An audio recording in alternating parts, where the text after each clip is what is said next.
Hey, thanks for joining us. I'm Michael Miller. Special guest today is Damian Pardo from the city of Miami. You are a commissioner, first the Magic time, City. Yeah, the Magic City.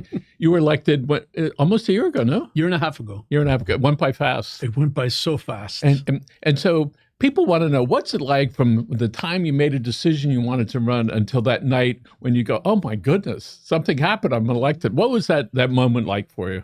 It was great. It was great. It felt like I'm in a position where I can make change happen, and I had never really been in that position before. When you're constantly going to the city or to commissioners or to people that have those responsibilities, you're always kind of knocking on doors and you're asking and asking and asking and waiting a lot. So once you're actually in that seat and you can help move things along, it's a really good feeling. So how do you, now that you're in that position, how do you move from being the advocate for the non-elected officials to listening, all right, and trying to get it done, knowing that 30 to 49% of the people that are up there are probably on the other side? So how do you coalesce all that? Well, I think it was very helpful that for 35 years I had done that kind of work. So in passing the Human Rights Ordinance, we had to do a lot of coalition building, a lot of listening, a lot of understanding, and also a lot of strategizing. So even though I was new to the position, I wasn't new to the concepts that could make you effective. When you had a show here for a year or two? Yes, and hope to do more of it. So there's so many things I learned. Most of it was sort of subtle, all right? And one of the great things is when change starts to happen, it takes a while before there's some strength to it. Yes. So when we get done, I'm going to show you around and show you some of the things that actually started from you sitting here with your guests. Oh, right? wow. And I repeat those stories many times, but I haven't said it to you because I was waiting to see you face to face. That's great. Right. So we got a lot of stuff going on with the city of Miami. We do. A lot of stuff. We do. Right. Let's talk about the things that impact a lot of folks. Yeah. We have parks, we have sea change, we have garbage bills, we've got recycling, all right? We got budget issues. So pick your poison. Which one do you want to talk about? I'm going to pick my poison. I'm going to start at the top. Okay. With good governance and with reform. We're working on two major initiatives right now. Already on the agenda, we have an initiative for lifetime term limits. It can be pretty complicated, but I'm going to walk people through it. Essentially, what that says is that if you serve as commissioner and you get reelected to 2 terms, that's the maximum you can serve in the city of Miami for your lifetime. That's it. You've got 8 years. Damian, you just started. You've got 8 years. Do your thing, and then you're out, and you can't come back to that position. Now, in my case, I can come back as mayor and then serve 2 terms if I get elected, and that's 16 years. So for a lifetime for any one individual, and actually Mayor Suarez is an example of that, he has served 16 years, so he would not be able to come back to the city of Miami. Why is that different? Currently, you can serve 8 years, the maximum. That's your term limit. Go away for 4 and come back. And one of the things I kept hearing every time I was knocking on doors and talking to people is like, how are these people still here? Like, how are they still in office? Like, they've been there decades, and it's because they can keep coming back. So on the county level, you could serve forever until recently. Correct. And so we were just used to the same people for 20 or 30 years. Right. And I always thought, well, that was okay because they had a chance to get reelected. But the reality is it's hard, not impossible, but hard to move somebody out. Very hard. And so when the rules are there, it allows new voices, new faces, new look on things. And so I commend this movement, which is, even if they could get reelected, we need somebody new. We need somebody new. We need a new ways of thinking, new ideas. And you know what? Even if you're a successful person, you've done your 8 years, you can choose and mentor, the next generation, which I think is very important because you are bringing more innovation, more vibrancy to the city of Miami. It's important to state that this is modeled after a 2014 ballot initiative that was completed in the city of Miami Beach. It passed with overwhelming support. I think around 69% of the vote supported it. Which is huge. Which is enormous.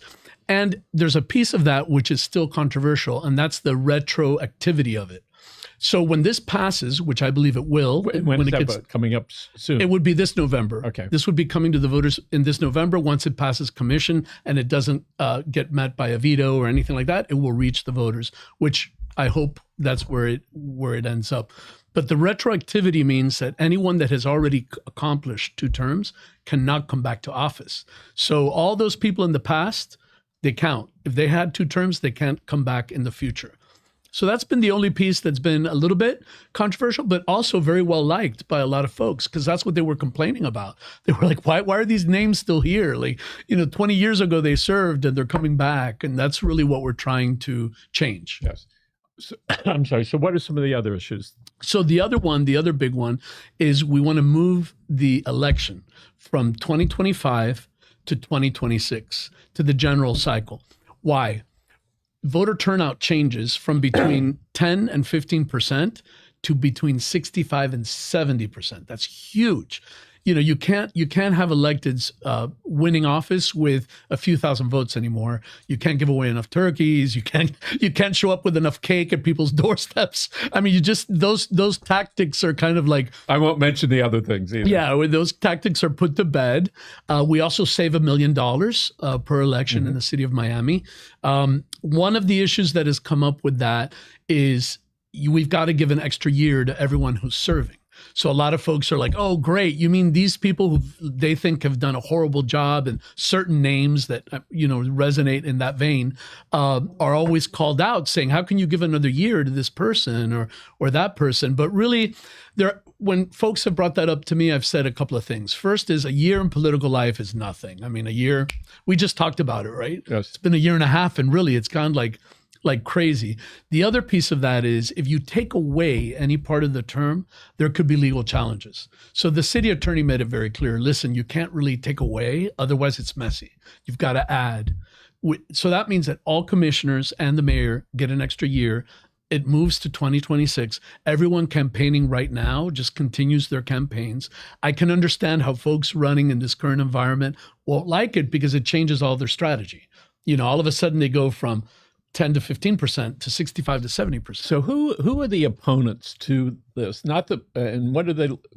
What is their objection, other than it would extend the current terms 12 more months? So I'll give you a great example. And part of the reason we're talking about this reform now, meaning, because some folks have said, well, why don't you just do it at some point in the future?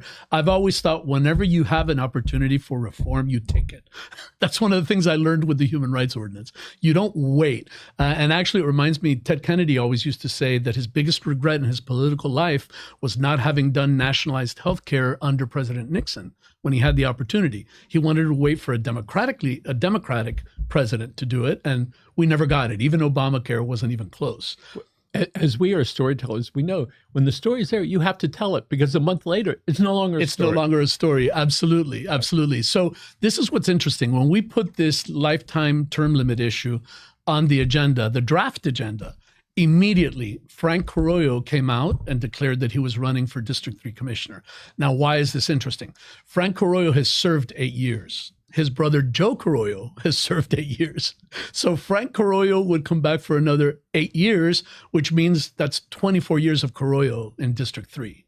So with him saying that, and he was declaring, even though candidates in the city of Miami don't qualify until September, by him declaring, he was claiming a legal status, which really makes something very messy, because potentially in 2025, you could have Frank Carollo elected by the voters in that seat, and you could also have a ballot initiative that disqualifies him at the same time. So that makes a very messy situation. Welcome to politics. Welcome to politics, but it also creates the kind of messy situation that really invites a veto, a mayoral veto. So in order to get the entire reform package together, we kind of unlocked this as time went on. We realized, wait a minute, we can actually move the election by ordinance. That does not have to go to voters, and we can continue with lifetime ban and have the lifetime ban come up in 2025. Voters vote on it, but Frank Carollo's out of it. He's out of the picture. He can't run in 2026. And it makes it very difficult for Joe Carollo to run, because he has to prove that his terms under a different administrative form of government give him an opportunity to run again. And so the voters are going to have a chance to take a look at this? Yes. Okay. In November. Okay. Next thing. God willing. All right. Let's talk about septic tanks in the city of Miami. We know throughout the county, there's 109,000 or 120,000 septic tanks. Apparently there's 9 or 10, 11,000 septic tanks that are really in jeopardy. Yeah. tell me about that situation in the city of Well, Miami. we're working really hard with Commissioner Regalado's office to try to get, especially portions of the South Grove and other areas, hooked up with their septic tanks. And there is, there's resistance. There are people that just don't want to do it. It's expensive. It's a cost that they have to incur. And it's been slow, but we're slowly getting there. That's wonderful. And on the west side of Dade County, the situation's there, but it's not as critical as it is on the east side of Miami. Okay. Is there such a thing as I like the term affordable housing any longer? There is. All right. Absolutely. So that is a legal term. It's not a pocketbook thing. It's a legal term, and here's what that means. Give us the different levels of that affordability and market price and workforce housing pricing and what it means to you and to people that would like to live in the city of Miami. Sure. So don't quote me on this because the figure I won't quote you. We're going to quote yourself. Right? The figure changes, but I'm just going to use this as an example because it's close to this number and it differs from the county to the city. But let's say that the area median income is about $70,000. That's where AMI, that whole discussion starts. So people often hear about 100%, 80%. They hear these percentages, but they don't. AMI is average median income. Yeah, okay. Which is determined by the median income of the area. Yes. Right, statistically, they take that number and they come up with that more or less $70,000 number. So if you were to say affordable, in the city of Miami, affordable is considered by resolution that was passed 100% and below. So 100%, and that's household income. That's not like individual. Yes. That is a whole household. 100% is 70, 80%, 60%, 40%, and so on down. And that's the income you would need to qualify for that unit. And again, this is one of those areas that's pretty complicated, but I'm going to do my best to explain it. We just passed 3 different projects that get to around 125 units in the West Grove, in Little Bahamas area. Those are all 80, 60, 40 at those levels, which is great because there are a couple of things that are different about those projects, and these are important distinctions. That's right off of Grand Avenue? That's right off in that area, exactly. Right off of Grand. One of the projects, Grove Landing, is there as well. What's important about that is that normally if you qualify for these things, you get to like a lottery system, and we're not doing that. In Little Bahamas, we're trying to have all the local groups like HODA, the Ministerial Alliance, all these other groups already start getting the displaced residents of the Grove ready to qualify. So we're intentionally trying to address the displacement issue in Coconut Grove by working with the local community, working with the local organizations, and providing home ownership as well as rental, which is also very important. Mm-hmm. So there aren't that many home ownership programs, but the meaningful thing, as you can imagine, is owning your home. You're gonna go to Home Depot, you're gonna fix it, you're gonna do all the things. It's a good feel thing. It's a good feel thing, and that's really what we're trying to promote through Omni CRA. We've added about 1,000 affordable units for rental in the Omni district in the last year and a half, which is really important. So this is something that for us in our office ranks right up there. I would say it's either that and infrastructure are the 2 most important issues for us. Well, the thing that has hit the news channels and all the news aggregators is the Coconut Grove Playhouse. Yes. It's back never left the news, but it's back in the news. Yes. Front page headlines. Oops. We forgot we took down that wall by accident. That's not exactly how it went down, but yeah. But anyway, it seems to be getting fixed. Well, ultimately, in the next year or 2, what's that going to look like? So we're hoping there are designs if people want to know what that looks like. This is spearheaded by Commissioner Regalado, which is the county commissioner, correct? And the city, of course, has a role. We will be building the parking garage, which will be next to the Coconut Grove Playhouse. We also have a role just in terms of permitting, approving the master permits. And this is confusing because a lot of folks will come to me and say, hey, you're the commissioner for the Playhouse. You need to stop this, or you need to take this action or that action. They don't understand that this is under state law. Like, we have no role to play there, 0 role. We approve a permit, but they don't understand that that's governed by state law. And that's because the property's owned by the state. The state. But the county's sort of involved, and the city was in the last 5 years, it got pretty murky. It got extremely murky. There was a lot of litigation, which is why it Thank you, took David so long. Winker. which is people keep saying demolition by neglect. No, it's demolition by litigation. That's kind of what's happened there. It was in litigation at least 10 years. Yeah, easily. I don't even know all the litigation story because it's been so long and it's so convoluted. But at the end of the day, people should just know the county is the place that is building this building. It has the designs. It created the designs. I think at one point this has always been a hot item in District 2, especially in the Grove.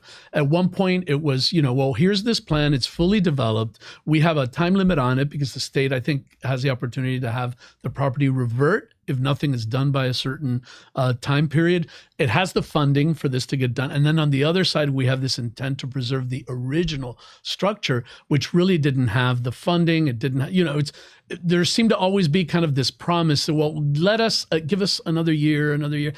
And it just didn't work out. The county moved forward with the plan, and now we're faced with building the structure that the county designed. And so we understand it's going to be a much smaller theater. 400 seats, 400 seats as opposed to the 1,000 plus. 1,200. But then you have a lot of the area residents that are like, we don't want 1,200 cars, here, right? So it's, and another thing I'll say is the entire time when I was campaigning and knocking on doors, I would tell you the number one feedback I received was, please just do something. Like they weren't about having the original structure. They weren't about, they just wanted to see some movement and change. And because it's sort of, you look at it and you go, that's government that's keeping and the lawsuits that's keeping this thing not moving. And it's sort of sad. A family member that lives nearby, so we always go down, downtown Grove, and I walk past and go, when is this going to get started on?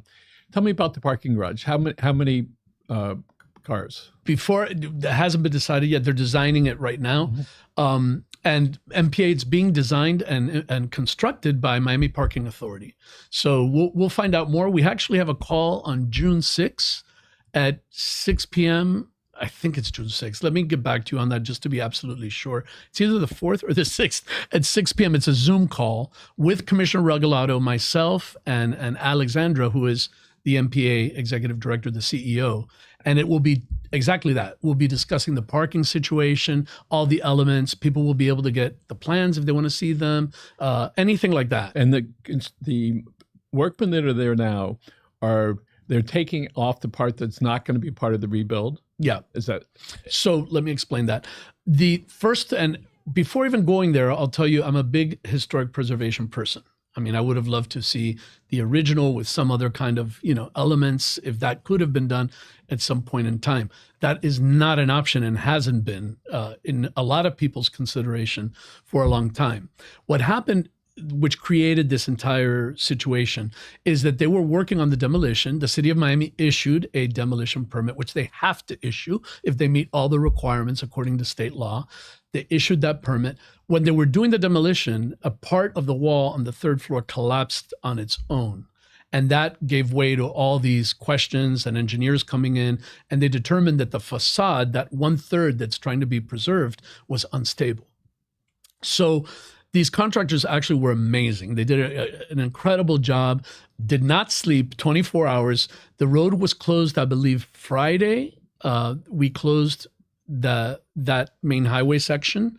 And then we reopened that just 4 days later. I think it was reopened Tuesday morning. They stabilized the walls. They poured concrete. They created everything they needed to create in order to stabilize that 1/3 portion. The do not work order is still in place.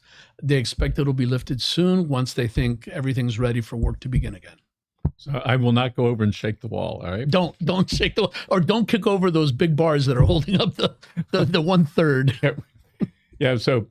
But it did get a lot of publicity in the sense that people know that something is being done. So my hat's off to all the litigants, if you will. Yes. David Winker, sorry. All right, maybe next time. All right. So let's talk about the month of April was National Autism Awareness Month. You had fortunate to meet somebody a few minutes ago. I did. Who talked about it. Are you familiar with any of the initiatives that the City of Miami has concerning not just autism, but related disorders? Well, I think actually in many ways I've taken the leadership of the County Commissioner Regalado on this issue, who's done some amazing things. I think we've tried to implement anything that with I guess sensory divergent or neurodivergent populations, including in events, just having like safe spaces where people can go and kind of catch their breath and reorient before coming back out. We're really trying to implement as many things as we can around autism awareness, because we think there just needs to be a lot more focus in our city on that issue. One of the things that Commissioner Regalado says frequently, including in here about a year ago, she says they deserve a seat at the table. Absolutely. And so Grant and I have been working at that. And one of the things that we recognize, you have to give people a voice and allow them to be heard, because if we don't do that in our positions, then we're really not doing what's necessary. Us too. Yeah. Yes. Yeah. So May happens to be Mental Health Month, right? We know that when Michael Phelps said a few years ago, maybe it was 5, I'm seeing a therapist, and Simone Biles says I need some time off. And then there's mental health days, right? All those things matter. That we had somebody that used to be the director of the police department in Miami-Dade County. He apparently shot himself, right? Yeah. Had some problems. And there was also recently a fireman who shot himself. And so we understand that mental health, because you're big and a brawn and big muscular guy or a gal, doesn't mean that you don't have problems. Right. And part of it is, what do we have to do to see it and with somebody, and how do we get them into to see if they need some help? So are you familiar with any of the initiatives that the city might have in the mental health arena? I know that they provide the same kind of resources, the employee assistance programs, that everyone else. I know there's a big push for awareness on these issues, both in the police and in the fire divisions, and the chiefs are very much aware. And I think it all starts with a lot of support and awareness. And I do see that across the board in the city of Miami. So it gives me hope that there's a continuing push to develop that further. And I mean, even, you made mention of here at Community News, how taking on employees that are divergent in some ways really added to the diversity and the strength. And it's really made our organization better. A lot. A lot, right? And so there's a certain freedom in doing that. And sometimes isn't it amazing when you do the right thing and it just enhances? Yes, it gets better. Sometimes if you all use the term roll call, when we do a roll call, you go, oh yeah, oh yes, oh yes, and it certainly is very fulfilling. And I know you've been living your life like that, so I thank you for that. Okay, so we got a couple minutes left. Tell us some of the other big issues facing the people that live and work in City of Miami, and for you as the commissioner. So I'll tell you right off the bat, infrastructure is really important for our office and obviously for the district. We have the entire coastline. I guess I should say what our district entails. It goes from about 64th and Biscayne, so it includes Morningside, it includes Edgewater, includes downtown, includes Brickell, and all of Coconut Grove down to the Gables Waterway. So we have the whole coastline, and we worry all the time about that coastline because the seawalls are different heights. There's a lot of infrastructure issues involving the Stormwater Master Plan. Our Stormwater Master Plan is only 10% funded in the city of Miami. So we only have $400 million of a $4 billion project. Maybe you get the money from the county. Yeah, I don't know about that. But I will say this, we are trying to go out and use our bonding capacity in the city because we still have capacity for another $500 million. So we're trying to get the city to increase that bonding capacity and then apply it for infrastructure. So I have a family member that lives downtown Museum Park. It's it's beautiful, floor to ceiling, glass windows. When you can see the arena and the Frost Museum and I've been walking around a lot downtown. Oh my goodness! If folks have not been downtown, you got to go. Right? Don't drive. Right? Yes. Don't drive. Don't drive. Figure out some other way. It's amazing. And one of the other day, somebody brought us 4 photographs of the new expressway type of product that's being built with it looks like a bridge. Yeah. So I'm sure you've seen it. At the top of that thing, top of the concrete, that's up, looks like it's up 50 feet, 100 feet, maybe more. There's a porta potty at the top of it. It's hysterically funny. It is hysterical. The signature bridge. Yeah, it is. Yes. To go down in the history of the city of Miami. And downtown is absolutely beautiful. There's a lot of revitalization happening in downtown. We thank the Downtown Development Authority, a lot of the groups, the Flagler bid, all these groups and individuals and community groups that are helping revitalize the area. Well, it's already vital. I mean, it's already, there are a lot of, we had the UFC activation, which happened there, and there was probably a ton of media impressions, well over $1 million worth of media impressions for the city. And we also, I mean, that's the one that Trump showed up and it just blew up, you know? So we've made a lot of good investments in downtown. It's a town itself. It's not just downtown. That is the core of this area, and it continues to grow. And when I see people all walking around all the time, I see people with their suitcases. I don't know if that means they're buying stuff and putting in there, or they got dropped off. Their in-laws got rid of them. There, you're by yourselves.